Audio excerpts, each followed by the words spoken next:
Saviez-vous que 10 ans après le 11 septembre, des islamistes s'apprêtent à ériger une mosquée de la victoire sur les ruines du World Trade Center?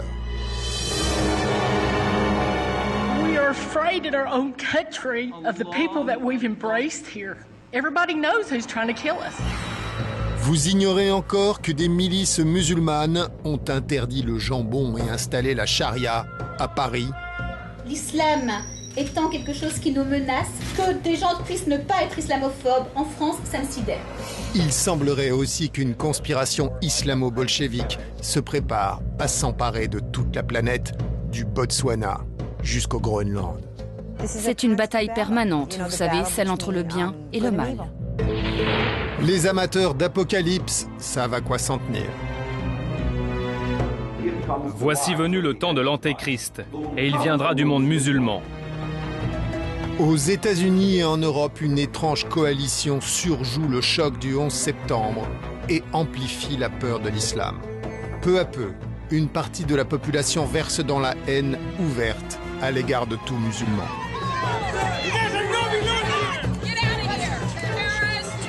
J'étais horrifiée. J'avais vraiment très peur. Amérique, tu dois comprendre, c'est le duel final. Le gagnant prend la planète.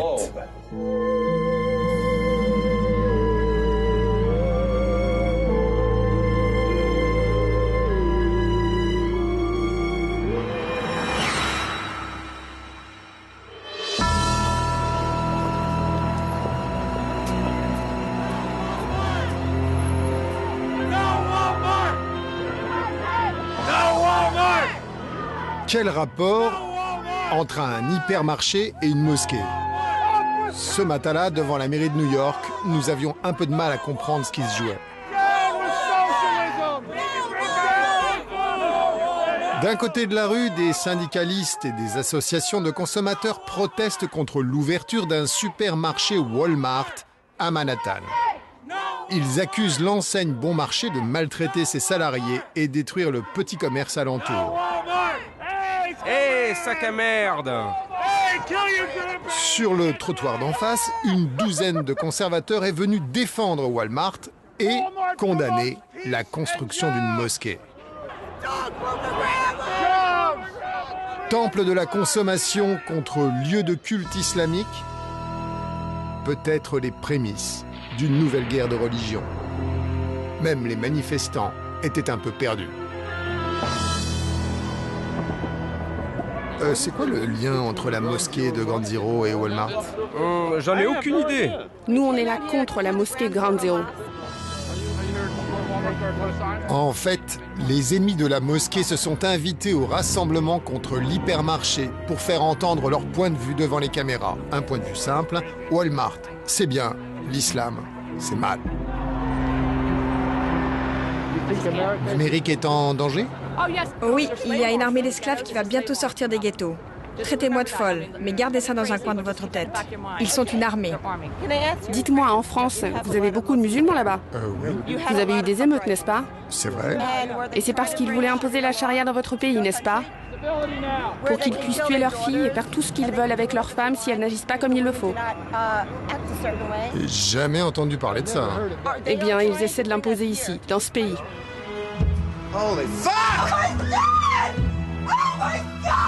Il aura fallu 10 ans à l'armée américaine pour éliminer le commanditaire des attentats du 11 septembre. Al-Qaïda est décapité. La menace du terrorisme islamique sur le sol américain a été réelle, mais aujourd'hui, elle semble vraiment s'éloigner. On a attendu 10 ans pour ça. Justice est enfin rendue. Pourtant, en 2010, d'après un sondage Gallup, près d'un Américain sur 3 est convaincu que tous les musulmans soutiennent Al-Qaïda.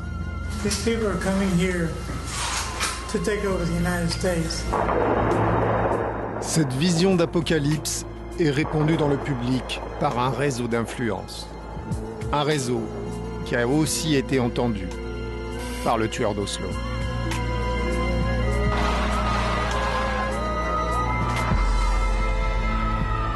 Hey, Rich, what's the plan? I'm not quite sure. I'm just waiting for Pamela to show up. so I'm going to get back over by the door because Where's Pamela? she's on her way. She's on the way. All right, we'll be right. Should we stay here, Robert?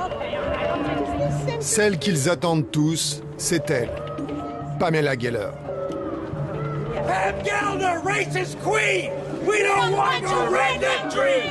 Pam Gelder, racist queen! We don't want your redneck... Pamela est le visage de la guerre contre l'islam aux États-Unis. We love you. Thank you for what you do. You've been on my site. Yes, I've been many, many times. I'll be out here as much as I can. Pamela est la veuve d'un commerçant de voitures d'occasion impliqué dans une escroquerie bancaire. Avant de mourir en 2008, il lui a légué sa fortune. Le 11 septembre 2001 a transformé sa vie en croisade. Il n'y a pas d'islam modéré. Il n'y a pas d'extrémisme musulman. L'islam, c'est l'islam. Il n'y a pas de différence entre un type d'Al-Qaïda et un musulman normal ? Il y a différents degrés dans le fondamentalisme. Mais le fondamentalisme, c'est l'islam. Dans le Coran, il est dit que ce sont les mots d'Allah. Donc il faut qu'ils disent « Ok, inventons un islam sans le Coran ». Mais non. Mais qu'est-ce que vous voulez dire? Qu'ils doivent tuer tout le monde? Que ce sont les mots d'Allah qui leur donnent de tuer tous les non-musulmans? Non, mais vous demandez quelque chose d'impossible pour un musulman. De créer un islam sans Coran, c'est comme demander à un chrétien ou un juif de faire sans la Bible. Non, je ne leur demande pas de faire sans le Coran. Je leur demande de le comprendre de façon plus métaphorique. Pamela Geller est devenue une célébrité aux États-Unis. Sur Internet, où elle anime un blog très fréquenté, elle vise le statut de Lady Gaga anti-islam. Pamela sur son lit.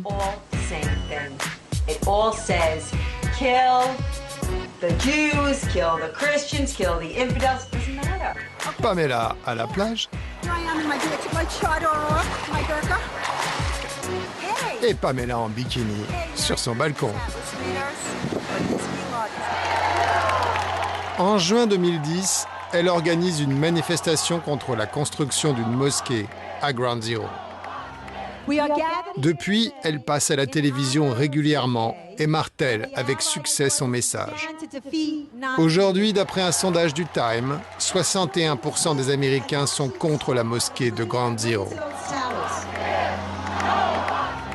Bizarrement, ce matin, personne parmi ses partisans ne connaît l'adresse exacte de la mosquée du scandale. Où est cette fameuse mosquée? Elle n'est pas construite encore. C'est tout près.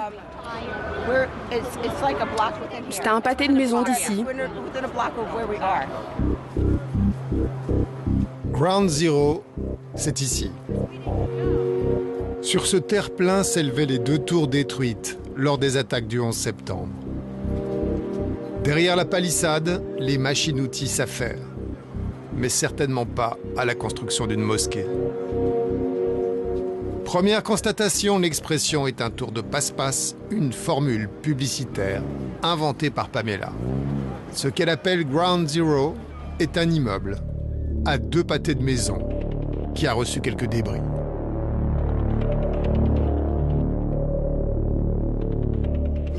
C'est pas précisément sur le site du World Trade Center, c'est plutôt à 300 mètres. Un train d'atterrissage est tombé sur le bâtiment. Ce bâtiment a donc subi les attaques du 11 septembre. Ce n'est pas à 200 mètres. C'est Ground Zero. Cet ancien atelier textile abandonné doit laisser place à un institut culturel musulman de 13 étages, avec un terrain de basket, une piscine et un lieu de prière. Un lieu ouvert à tous et soutenu par le maire de New York et le président Obama. C'est ça les musulmans. Ils construisent des mosquées pour célébrer leur triomphe et la conquête de nouveaux territoires. L'islam aurait donc triomphé en Amérique.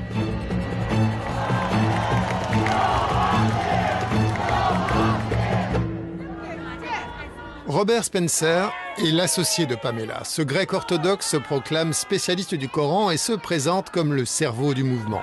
Le cerveau, c'est le monsieur barbu avec la casquette de marin breton. Vous pensez vraiment que l'Amérique est en danger d'islamisation? Oui, vraiment. Précisément parce que les gens n'en sont pas conscients. Mais des initiatives comme celle-ci prouvent la présence de l'islam aux États-Unis. Les gens ne comprennent pas que tout ça fait partie d'un plan secret des frères musulmans. Attendez, moi je vois aucun signe d'islamisation dans les rues. C'est parce que vous ne savez pas où regarder. Et vous ne savez pas ce que vous voyez quand vous le voyez. Ok, regardons un peu mieux les États-Unis en 2011. Ce qui saute aux yeux, ce sont les traces de la crise économique la plus violente depuis 1929. Des petits commerces ferment dans des villes autrefois dynamiques. Une population angoissée s'appauvrit de jour en jour. Chaque mois, 120 000 familles se déclarent en faillite.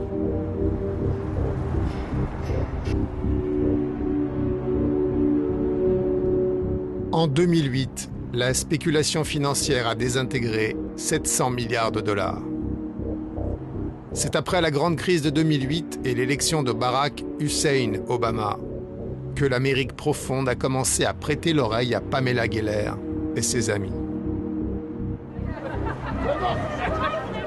Ils peuvent construire leur mosquée où ils veulent, mais pas à Grande Zéro. Admettons, pour de nombreux Américains, il peut être choquant de construire une mosquée à 300 mètres du World Trade Center. Mais à 2000 km de Ground Zero, est-ce que c'est plus facile?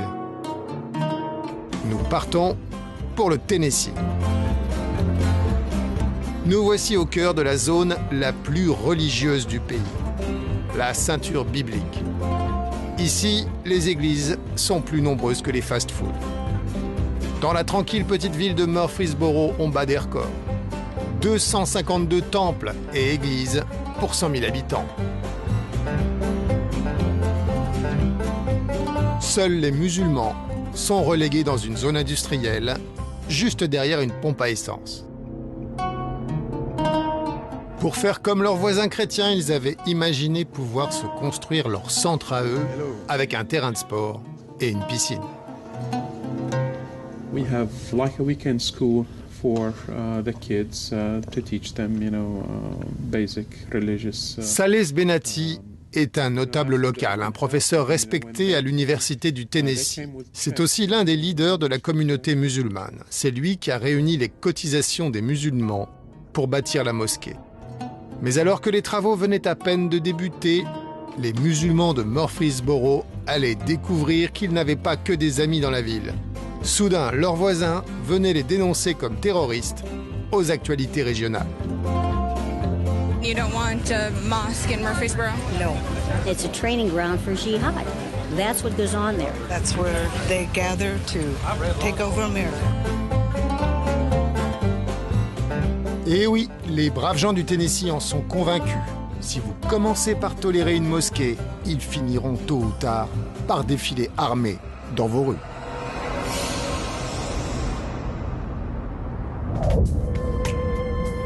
La petite ville va se déchirer comme si sa survie en dépendait. Chaque nuit, le panneau annonçant la construction de la mosquée était vandalisé. À la mairie, des audiences publiques sont organisées.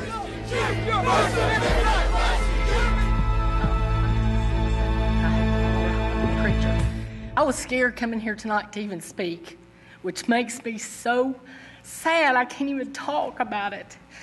That we are afraid in our own country of the people that we've embraced here. Everybody knows who's trying to kill us, and it's like we can't say it. My name's on the line. They're not going to come after me. Well, maybe they are. I don't know. Vous avez dû être un petit peu surpris de rencontrer une telle opposition. Exactement. C'était choquant, franchement. Personne ne s'attendait à ça. Ça fait 30 ans qu'on est ici. On n'avait jamais rencontré d'hostilité. Et soudain, toutes ces attaques, pas contre des musulmans en particulier, mais contre tous les musulmans. L'Amérique est une cible pour les djihadistes qui veulent nous envahir, nous tuer et prendre le pouvoir. Ils veulent prendre l'Amérique de force et nous réduire à l'esclavage en tant qu'infidèles. Notre pays est assiégé. Ils ont étiqueté chaque musulman comme terroriste, sans regarder sa couleur politique ou s'il est un extrémiste religieux ou pas. C'est dur à avaler pour nous. La première des peurs des opposants à la mosquée, que le Tennessee ne devienne un califat islamique. Tout comme la France. Et oui, les Européens l'ignorent encore, mais à Murfreesboro, ils savent. L'Europe est d'ores et déjà soumise à la loi islamique. Nous devrions regarder ce qui s'est passé en France, un pays qui a adopté l'islam après avoir été trop indulgent à l'égard des musulmans.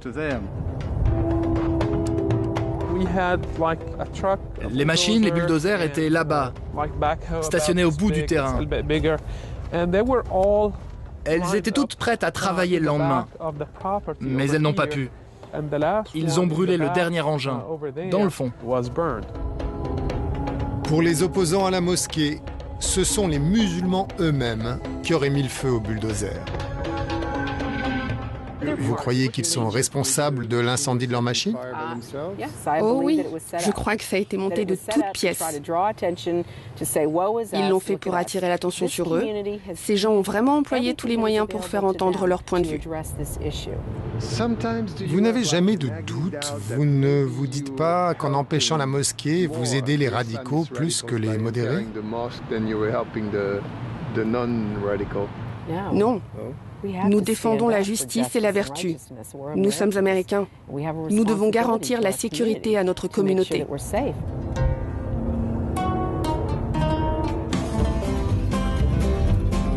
Voilà l'imam de Murfreesboro. S'il veut vraiment réussir sa conquête du Tennessee, sans doute devra-t-il commencer par acheter un GPS. Can you please help me out finding this address? I find it. Pour l'instant, l'imam fait le tour des églises de sa ville pour gagner la confiance de ses voisins. Il veut prouver qu'il ne porte pas de pieds fourchus sous sa djellaba. Il est d'origine égyptienne, mais il rappelle qu'il a épousé une américaine. Ses beaux-parents ont d'ailleurs eu un peu peur de son prénom. Ils étaient inquiets. Pourquoi? Parce que non seulement leur fille épouse un arabe, mais en plus c'est un imam. Et il s'appelle Osama. C'était dur. Aujourd'hui, les travaux pour la mosquée ont repris, avec l'accord d'une majorité d'habitants de Murfreesboro, qui se sont souvenus que la tolérance religieuse est le socle de la Constitution américaine.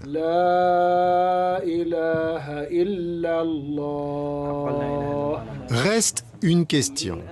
Qui a mis dans la tête des tranquilles habitants de Murfreesboro que leurs voisins musulmans voulaient les transformer en esclaves?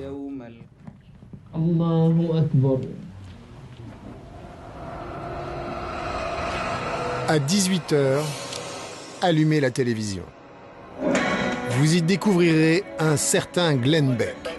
Tous les soirs sur Fox News, Glenn Beck alerte des millions d'Américains. Du lundi au vendredi, il dénonce toujours la même conspiration. Qu'est-ce qu'ils veulent, ces gars? Les frères musulmans. Le Hezbollah, hein? Je l'ai mis où, le Hezbollah? Et ce gars-là, qu'est-ce qu'il veut? Ils veulent tous la même chose.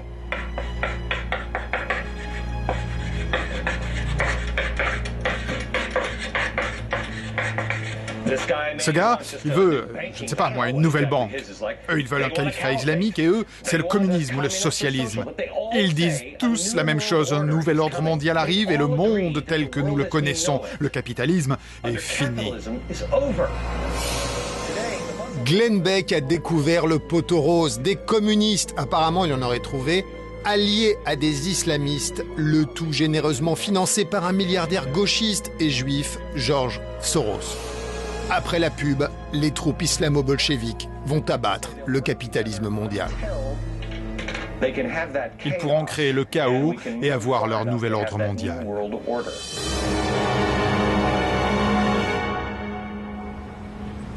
Petit rappel technique. Les musulmans représentent à peine 1% de la population américaine. Comment vont-ils s'y prendre pour leur confisquer leur carte bleue? nous avons réussi à débusquer des membres du complot présumé. Les bureaux du lobby des musulmans américains sont situés à Washington, à quelques centaines de mètres du Congrès. D'après leurs détracteurs, le Conseil des relations américano-islamiques serait infiltré par les frères musulmans et le Hamas. Aujourd'hui, ils reçoivent des lycéens. Et au vu des photos sur le mur, il semblerait qu'ils aient aussi des sympathies pour des présidents républicains comme George Bush et des vice-présidents démocrates comme Al Gore. Le mystère s'épaissit. J'ai écouté M. Glenn Beck et il paraît que vous faites partie d'une conspiration pour un nouvel ordre mondial. Certains ont transformé le dénigrement de l'islam en petite entreprise industrielle. Ces islamophobes dévouent toute leur vie à la diabolisation de l'islam. Ils cherchent à marginaliser les musulmans américains. En tant que musulman, vous comprenez que certains Américains puissent être effrayés après le 11 septembre? Bien sûr, mais en tant que musulmans américains, nous sommes toujours vulnérables aux actes des autres. Si quelqu'un fait quelque chose de mal dans un pays lointain, nous le payons ici. Et on n'a aucun contrôle là-dessus. Qu'est-ce qu'on peut faire à part condamner les actes terroristes? On n'est pas responsable de ce que font les gens tout autour du monde. Vous condamnez le terrorisme parce que vos adversaires disent que vous ne le condamnez jamais. J'ai pratiquement un tampon qui dit « Care », condamne tel acte et tel acte terroriste. Nous avons fait des dizaines et des dizaines de condamnations. En avril 2011, Fox supprime l'émission de Glenn Beck. Le patron de la chaîne a laissé entendre qu'il avait tendance à être un petit peu répétitif.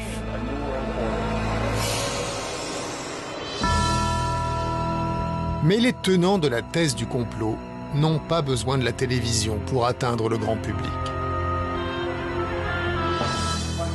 Chez les évangélistes ultras, à l'église le dimanche matin, certains prédicateurs viennent expliquer aux fidèles que l'islam est diabolique et qu'il faut se préparer au tout dernier combat. L'un des plus célèbres est Walid Shoebat.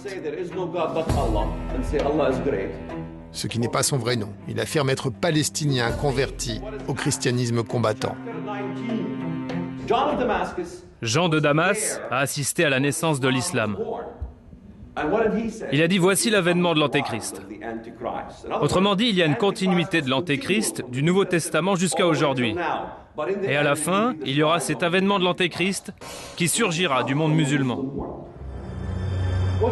Quel choix avons-nous ? Un jour, je parlais dans une église et un fidèle s'est levé et a dit « Je ne me rendrai pas, monsieur. Je suis un Marine. Je me battrai. » Enfin, quelqu'un me donnait la bonne réponse. Vous savez que la Bible dit que les lâches n'entreront pas dans le royaume de Dieu. Bande de lâches! Vous savez combien il y a de traîtres dans l'église? Des tonnes! Alors que nous l'interviewons, Walid Shoebat tente de modérer un petit peu son discours, mais un peu seulement. Alors il y a une guerre finale qui arrive? Oui, c'est exact. On aura beau essayer d'éviter cet Armageddon religieux, il y aura bien une guerre de religion. Quelle est la solution pour l'islam? Certains fanatiques déments disent « tuez-les tous ». Mais c'est trop. Ce n'est pas comme cela qu'on agit. Non, le génocide n'est pas une solution pour le monde musulman.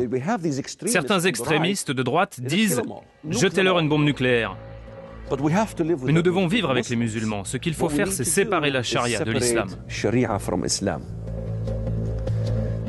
Waleed, we're honored to have you. I need about 20 people who will join with me for $100. If you can give $500, if you can give $1,000, please do. Every single dime goes to this man's ministry. And I believe this is one of the most vital ministries that we've got in the world today. L'une des opérations de propagande les plus massives a eu lieu en 2008, juste avant l'élection de Barack Hussein Obama. 28 millions de DVD ont été envoyés gratuitement dans l'Amérique profonde, glissés comme des objets publicitaires à l'intérieur du journal, ou offerts aux fidèles dans les églises évangéliques. Le film s'appelle Obsession et aligne une jolie collection de fanatiques musulmans. Le meilleur du pire de l'islam radical. الموت لأمريكا. You will take over USA. You will take over UK. Because Allah's religion will prevail on this earth. Obsession inaugure un nouveau genre cinématographique, le film d'horreur islamiste. That will fly over the White House and we will take over the whole world.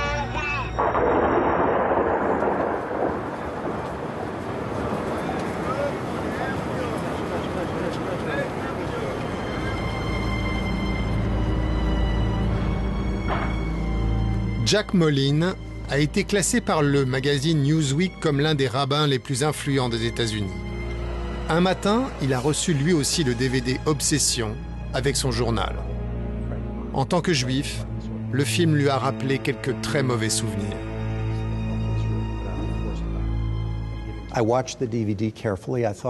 J'ai regardé très attentivement ce DVD. Je me suis demandé ce que ça me rappelait. Le protocole des sages de Sion. C'est un texte utilisé dans certaines zones de la planète où l'antisémitisme est bien enraciné. Il est prouvé que ce texte est faux. Il a été forgé pour faire croire à une conspiration menée par un petit groupe de juifs voulant contrôler le monde à travers la manipulation de la guerre et de la finance. La rhétorique était tellement similaire dans ce film, Obsession, que j'ai renommé le DVD le protocole des sages d'Arabie Saoudite.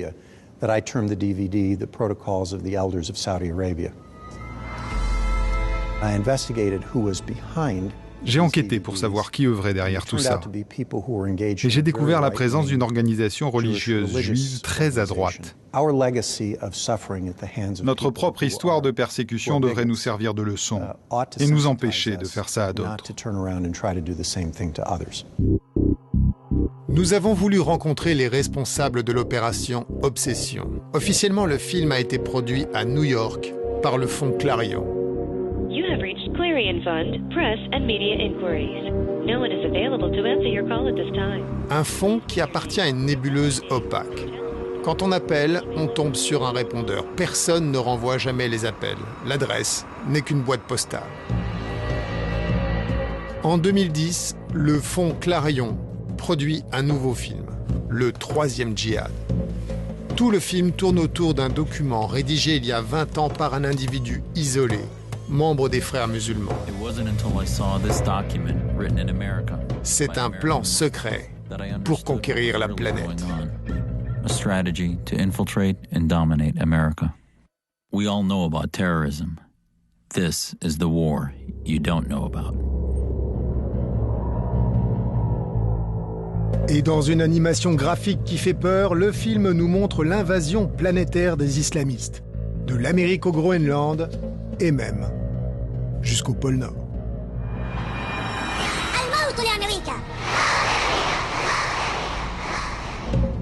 Nous nous sommes procuré le document original de l'ambitieux Frères musulmans. Au détour d'une phrase, on y découvre tout de même que l'affaire n'est pas dans le sac. Imagine un peu, dit-il, si nous arrivions à nous unir et à marcher du même pas. Il y a encore du pain sur la planche avant de planter le drapeau de l'islam sur la banquise. Et pourtant, cette œuvre un peu folklorique de quelques agités du complot a été utilisée comme outil pédagogique pour former la police de New York. L'affaire est dévoilée parce qu'un officier de police, choqué, a alerté le lobby des musulmans américains. Voilà ce qu'ils montrent à la police. Ils montrent des cinglés, des explosions.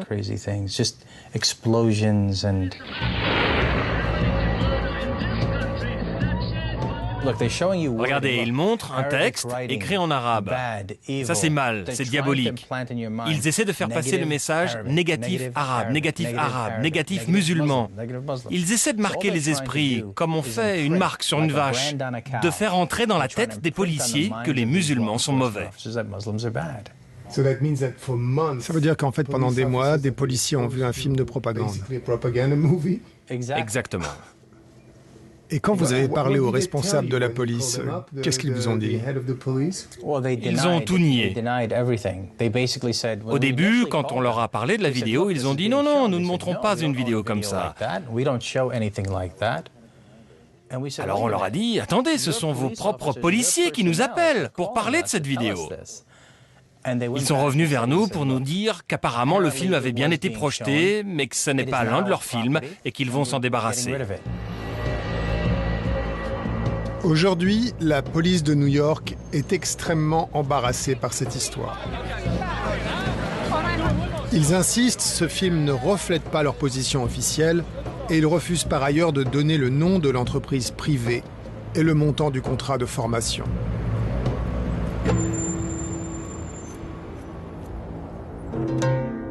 Pour rencontrer ces mystérieux formateurs, nous allons tenter notre chance dans un salon de la sécurité qui se tient chaque année à Phoenix, Arizona.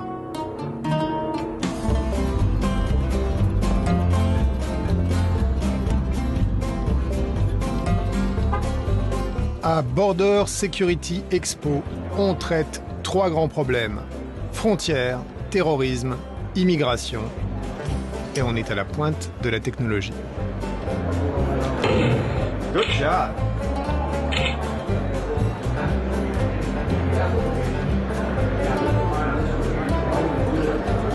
Has anyone given you a prohibited substance to transport through this checkpoint? No, sir. We have this mock bomb. Hide it in their luggage. It works with me. I want to try. Please describe in detail the contents of your backpack or purse. I only have a camera and books. No, this is great. I passed. Yeah. I'm a good terrorist. I think it's because it knew who you were. Le salon est fréquenté surtout par les forces de l'ordre. La police, les shérifs, les douanes, la sécurité intérieure, des gens sérieux, avec une arme à la ceinture.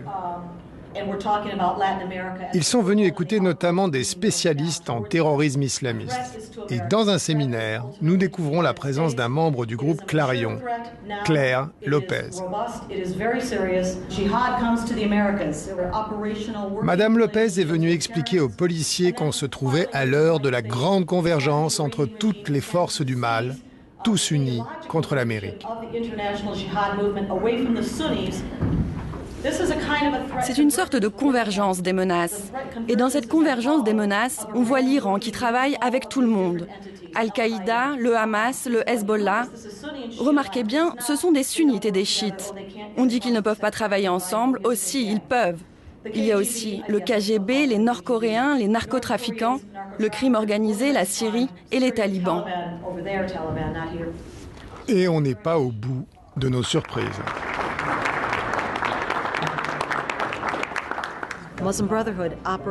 Les frères musulmans opèrent au plus haut niveau du gouvernement américain. Ils ont pénétré le gouvernement américain et les services de renseignement.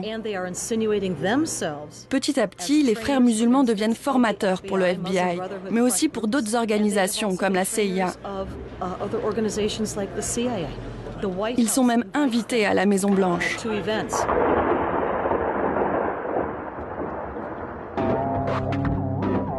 Max Blumenthal est journaliste. Depuis des années, il suit de près cette galaxie. L'époque lui rappelle le macartisme des années 50, quand la droite américaine voyait des infiltrés communistes partout.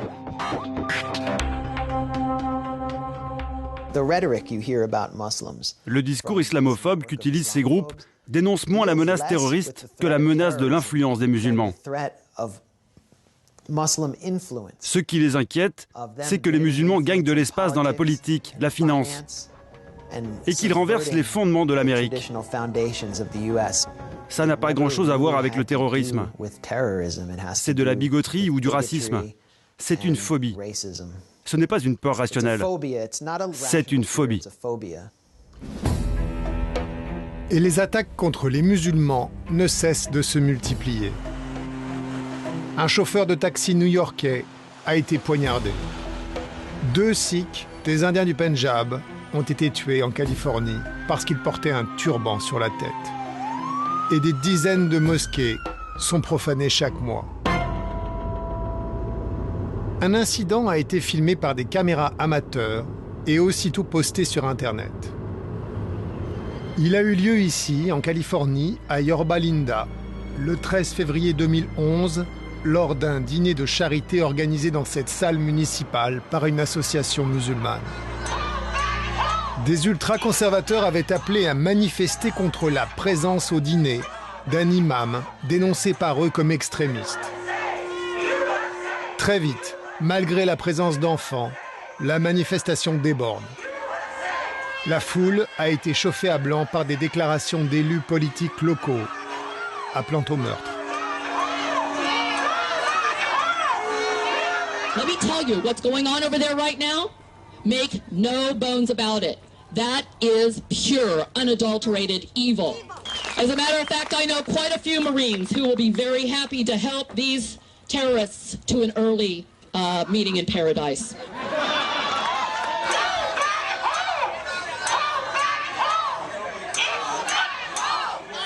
Nous avons retrouvé l'une des familles présentes ce jour-là.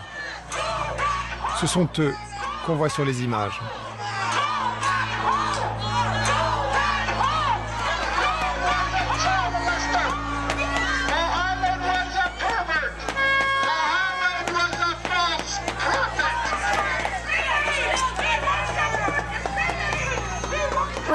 Quand je me suis avancée vers l'entrée, il y avait la foule.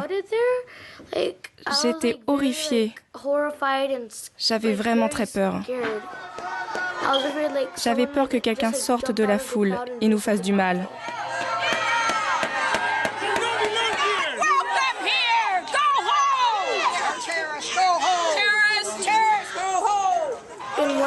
Un homme a crié « Rentre chez toi, retourne dans ton pays !» Mais je n'ai pas compris. Je suis née ici, je vis ici, j'habite ici. De quel pays parle-t-il ? Quand les enfants sont arrivés, il y avait beaucoup de hurlements. Les enfants se sont sentis menacés parce que des gens plus grands qu'eux leur criaient dessus. Ça peut vraiment les traumatiser.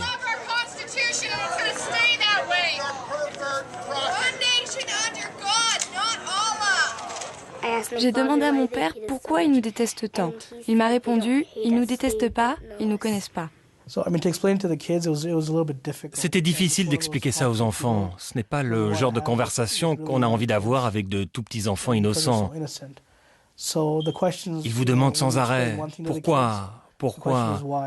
Et puis, il y a un pourquoi, au-delà duquel vous n'avez plus envie de leur répondre.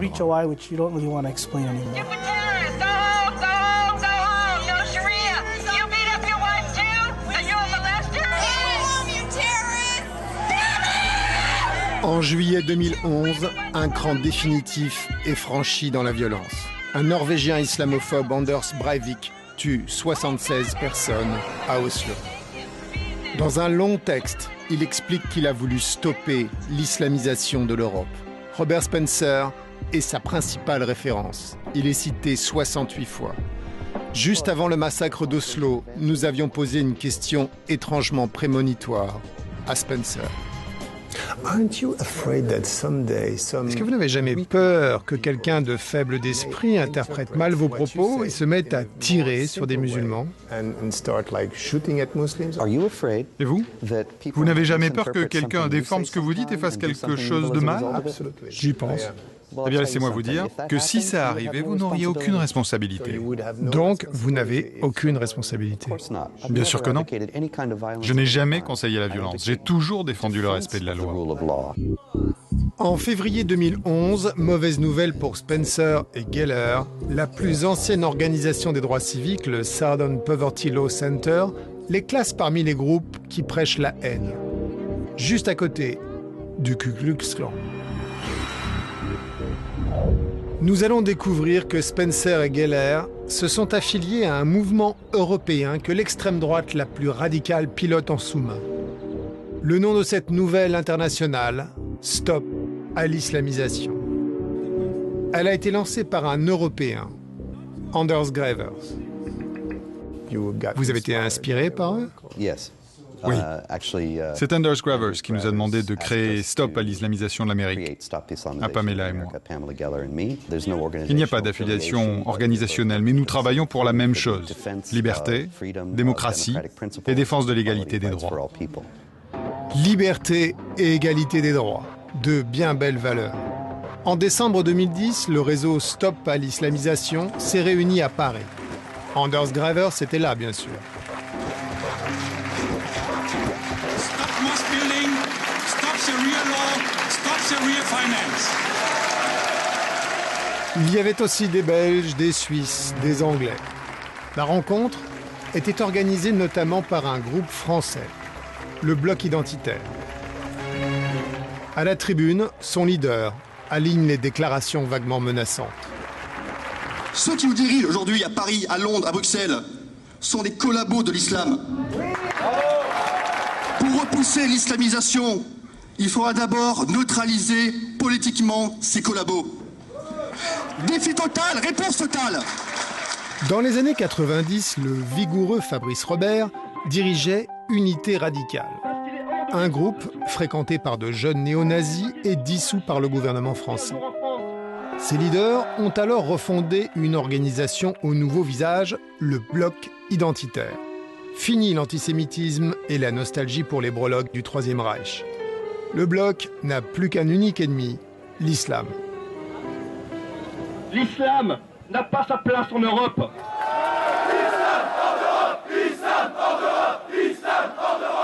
Certains des vôtres, comme vous le savez peut-être, étaient néo-nazis il y a 10 ans. Qui est nazi? Montrez-moi des preuves. C'est une campagne de dénigrement. Je ne vous crois pas. Les preuves, les voilà.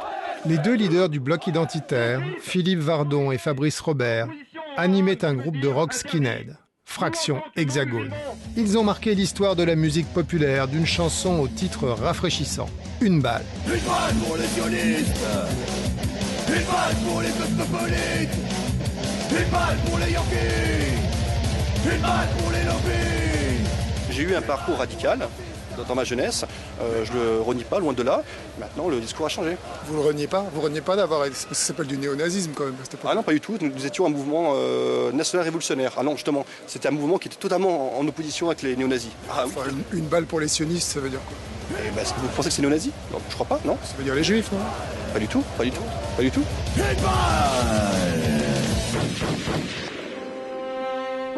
Le Bloc identitaire appartient désormais à cette coalition où peuvent se côtoyer des extrémistes de divers horizons, tous cimentés par la haine vis-à-vis de l'islam.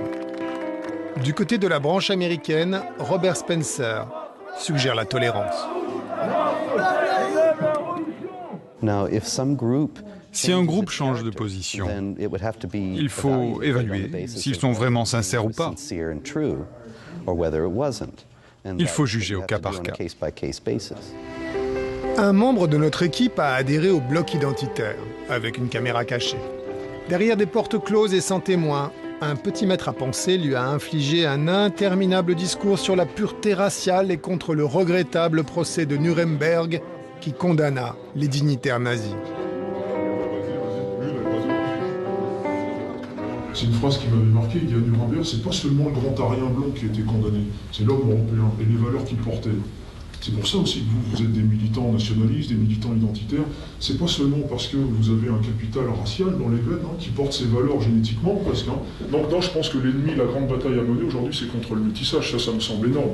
Dans quelle famille aujourd'hui il n'y a pas un métèque? On a tous une cousine qui est mariée avec un mec d'une race improbable, quoi. Là où je vois le danger, moi, c'est que les jeunes de chez moi trouvent normal que, après tout, la négresse du coin, c'est un être humain comme toi et moi, on est égaux, elle est française. Là, il me semble le vrai danger. Contre le métissage, il n'y a pas de bataille navale, il n'y a pas de bataille militaire, quoi. C'est ou t'as une conscience raciale, ou t'en as pas. Et toi, je t'en veux pas, mais t'es pas de mon peuple, c'est autre chose. Toi, comme l'a écrit un autre penseur, tout animal ne s'accouple qu'avec un congénère de la même espèce. C'est dans Mein Kampf. C'est pour déconner. Ah oui, rien de tel qu'une citation d'Adolf Hitler pour détendre l'atmosphère. C'est un peu de provo comme ça, parce qu'il faut bien rire un peu, on peut pas faire que du sérieux tout le temps, quoi. La France n'a pas souffert des attaques islamistes du 11 septembre.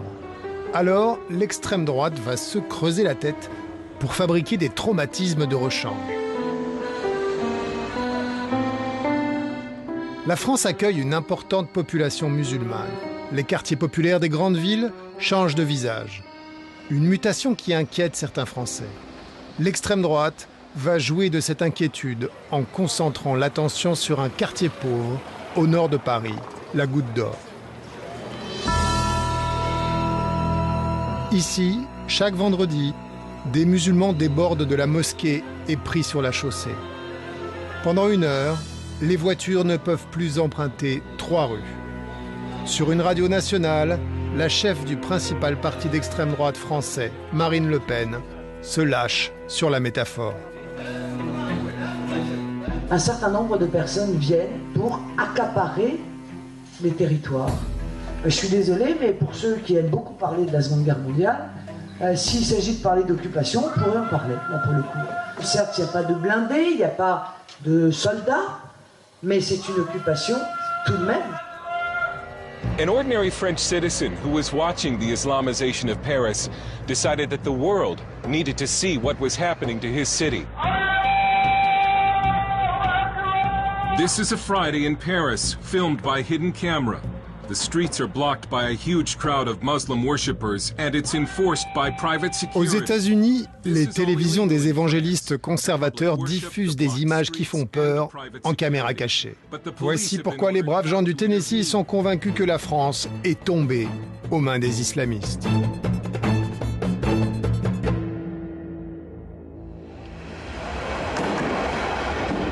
N'écoutant que notre courage, nous avons décidé d'aller nous aussi risquer notre vie au milieu des Mahométans ivres de conquête.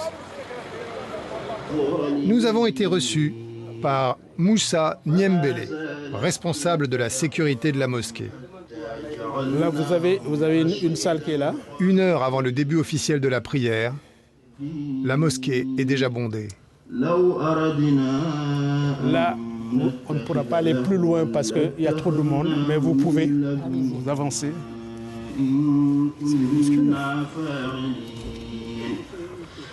À l'intérieur et à l'extérieur de la mosquée, nous avons à peu près 2000 personnes qui viennent. On arrive à entasser, c'est le mot, 800 à 1000 personnes dedans. Dans les locaux. Vous vous sentez bien en tant que musulman en France en ce moment? Se sentir bien, non. Mais vous savez, lorsque vous avez l'impression de bien faire, de faire de votre mieux en tout cas, et que vous avez des critiques derrière, ça vous décourage un tout petit peu.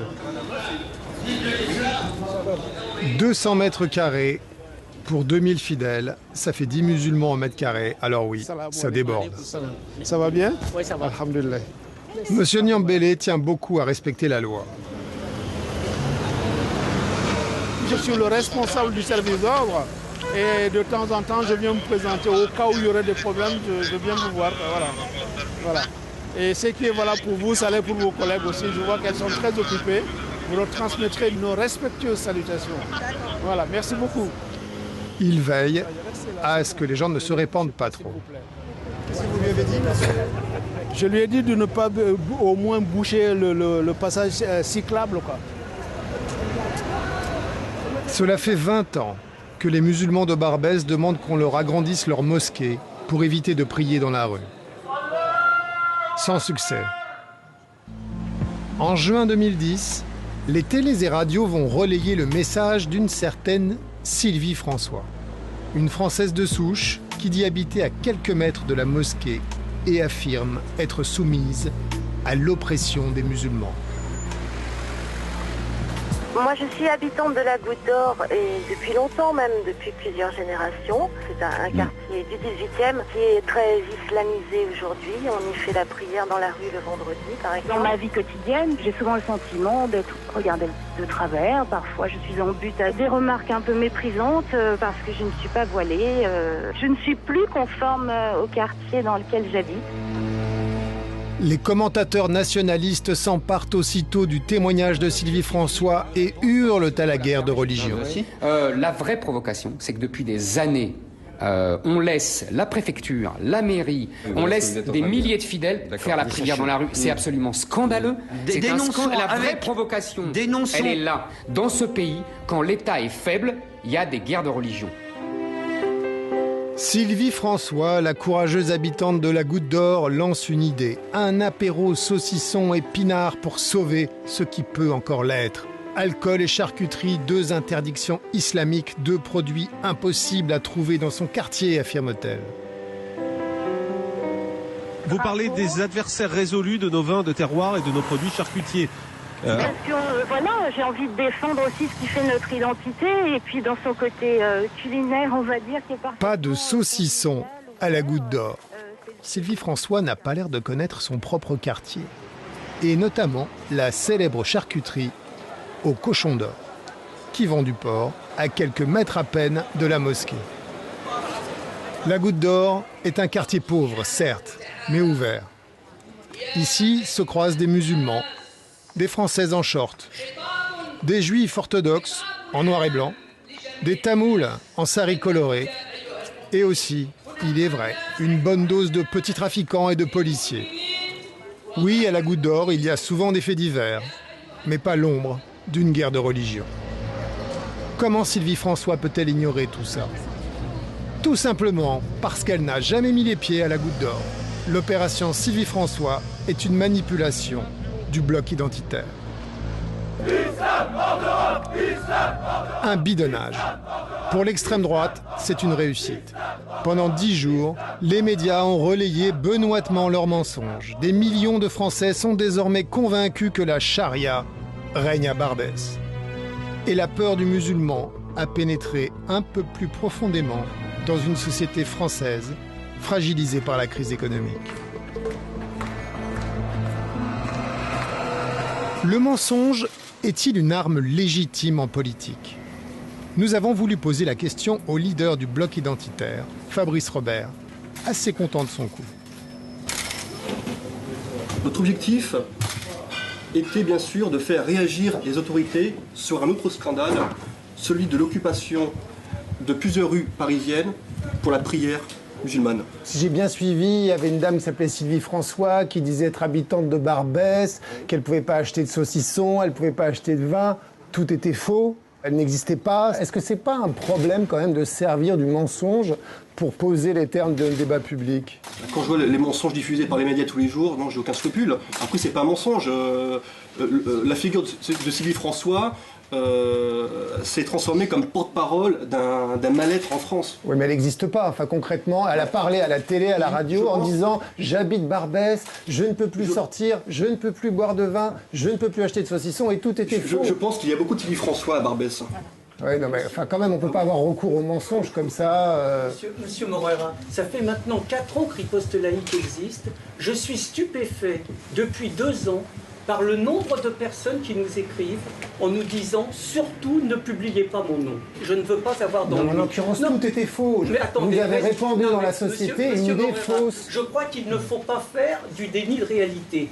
Moi je vous parle juste d'un coup de communication. Enfin, vous n'allez pas le nier, Sylvie François n'habite pas à la Goutte d'Or, on est d'accord là-dessus. S'il n'y a pas de problème à Barbès, si on trouve librement du vin, si on trouve librement du saucisson, pourquoi nous avoir dit que c'était une provocation? Aux côtés de Fabrice Robert, il y a le groupe Riposte Laïque, 2 anciens militants d'extrême gauche ayant joint leurs forces à l'extrême droite. Je considère qu'en France, on devrait tous avoir on va dire une nécessité impérieuse qui est d'être islamophobe pour défendre la République, pour défendre la France. Que des gens puissent ne pas être islamophobes en France, ça me sidère.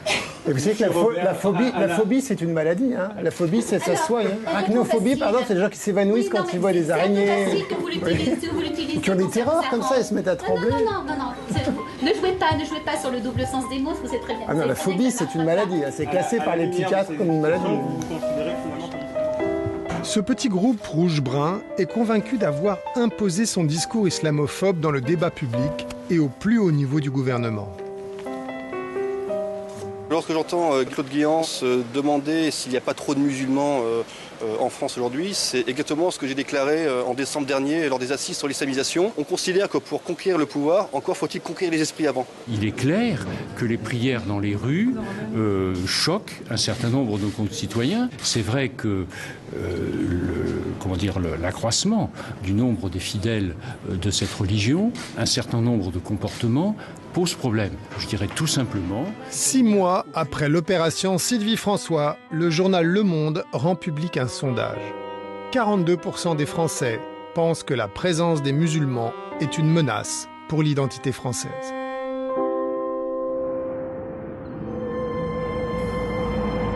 Retour aux États-Unis.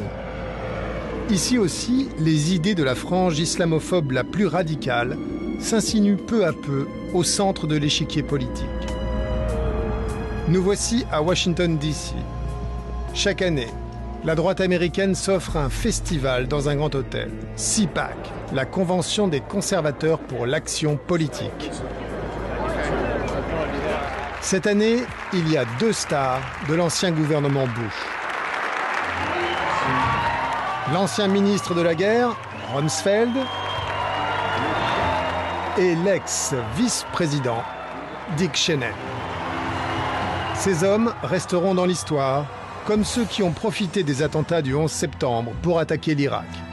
Une guerre qui, d'après la revue scientifique The Lancet, va coûter la vie à 600 000 musulmans irakiens pour des armes de destruction massive qui n'existaient pas. Sans rancune. De toute façon, dans la salle, tout le monde a oublié. Tous? Non. Un jeune homme rajoute une ligne à leur CV.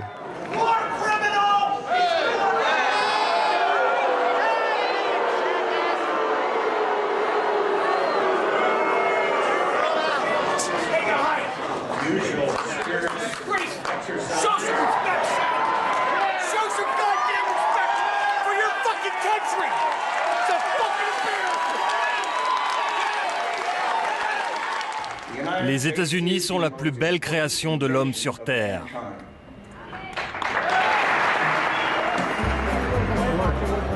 Les conservateurs américains développent leurs thèmes habituels. Trop d'impôts, trop d'aides sociales pour les pauvres, Obama est un communiste caché. Et cette année, il y a une nouveauté. L'islamisation de l'Amérique. Newt Gingrich veut être le prochain président républicain des États-Unis. Il a décidé de faire campagne sur l'imminence du danger de l'islam radical. Il y a des gens qui veulent nous tuer parce qu'ils veulent nous tuer. Ce n'est pas plus compliqué que ça. Ils pensent que nous sommes mauvais. Cela fait partie d'un mouvement mondial de gens qui veulent détruire la civilisation occidentale et imposer un modèle totalitaire, inacceptable pour n'importe quel Américain. Pamela Geller s'est invitée elle aussi, mais les organisateurs de l'événement ont tenu à préciser qu'elle n'était pas officiellement inscrite au programme, trop extrémiste. Pamela Geller est furieuse, elle croit savoir pourquoi les conservateurs lui font des soucis. Eh oui, parce qu'ils sont infiltrés, eux aussi. Le problème de CPAC, c'est qu'ils sont corrompus. Ils se sont compromis avec des agents des frères musulmans. Si vous regardez le programme de CPAC et regardez les titres de la presse, ils sont soit complètement nuls, soit complices. Moi, je crois qu'ils sont complices. Pamela Geller vient montrer un film qu'elle a produit sur le 11 septembre. Elle est venue avec des veuves. Et l'émotion arrive assez vite à son incandescence.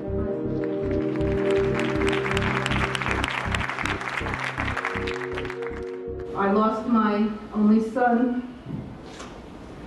firefighter Christian Regenhard, on 9/11. Before that, he served his country in the United States Marines. The American public has to know what really happened there. My son is an angel who was murdered by demons. In this attack that was orchestrated by demonic cave-dwelling barbarians. Dans la salle, cette légitime colère contre un réseau terroriste se transforme en amalgame contre tous les musulmans. Moderate Muslims don't exist. The Quran states that infidels can be approached and invited into the religion, and once we say, quite innocently, no, thank you very much, I love my God, who I do not believe is Allah. I love my God, I'm happy here with Jesus, thank you very much.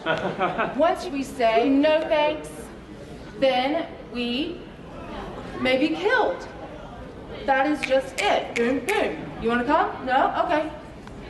Whoop.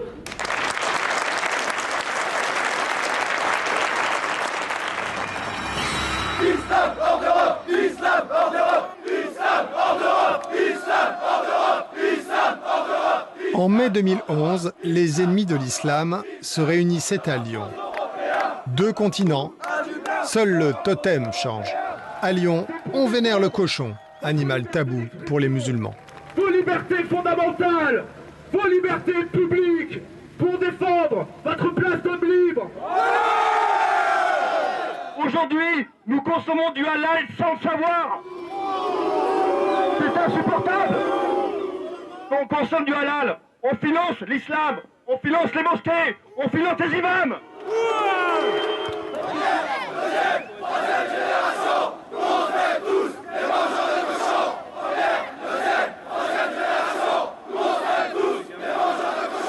L'islam n'a pas sa place en Europe. Qu'ils aillent vivre leur foi en terre d'islam, en Afghanistan, au Pakistan, que m'importe. Mais qu'ils sachent une chose, c'est que la France et l'Europe ne seront jamais terre musulmane.